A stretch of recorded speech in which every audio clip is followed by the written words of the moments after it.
Hey everyone, welcome back to my channel. আজকে আমি বানাবো চিংড়ি মাছের চপ। তাহলে চলুন রেসিপিটি দেখে নেওয়া যাক। এখানে আমি ফার্স্টে একটা মিক্সিং জার নিয়ে নেবো, তার মধ্যে 250 গ্রাম চিংড়ি মাছ দিয়ে দেবো। চিংড়ি মাছটাকে ফার্স্টে আমি খোসা ছাড়িয়ে ভালো করে ধুয়ে রেখে দিয়েছিলাম।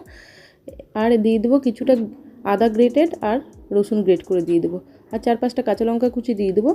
আর এখানে 4টে আমি ব্রেড হাতে করে ছিঁড়ে দিয়ে দেবো। ছিঁড়ে দিয়ে এখানে 1/2 টেবিল চামচ মতো গোটা জিরে দিয়ে দেবো। সব কিছু একসঙ্গে একটু পেস্ট করে নেবো।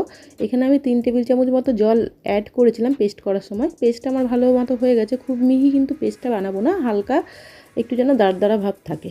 এরপর এখানে আমি 2টো মিডিয়াম সাইজ আলুকে সেদ্ধ করে ম্যাশ করে রেখে দিয়েছিলাম, সেটা দিয়ে দেবো। পেঁয়াজ কুচি দিয়ে দেবো, 2টো মিডিয়াম সাইজের পেঁয়াজকে একদম কুচি কুচি করে রেখেছিলাম দিয়ে দেবো।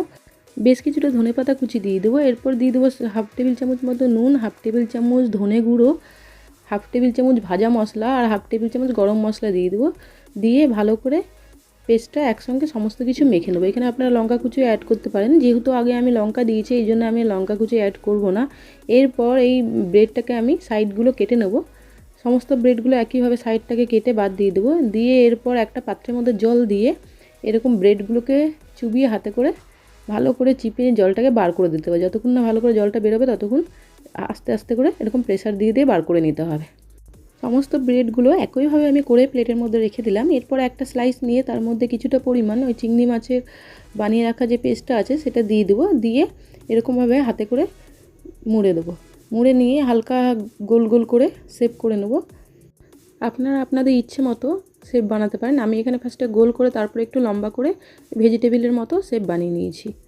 সমস্ত চপগুলো আমার বানিয়ে নেওয়া হয়ে গেছে। এরপর ভেজে নেব।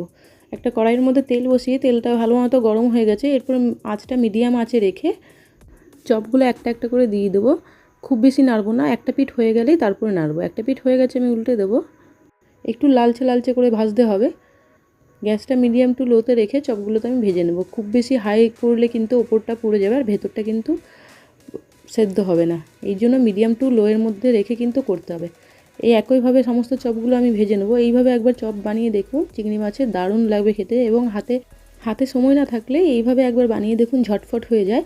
যদি অনেক সময় বেসন দিয়ে বানানোও যেতে পারে, কিন্তু ওটাতে একটু সময় লাগে। এই জন্য পাউরুটি দিয়ে বানালে কি সময়টাও কম লাগে এবং খেতে দুর্দান্ত লাগে। একবার এইভাবে বানিয়ে দেখুন, আশা করি সকলেরই খুবই ভালো লাগবে। আমার রেডি হয়ে গেছে সমস্ত চপগুলো, আমি এবার সার্ভ করব।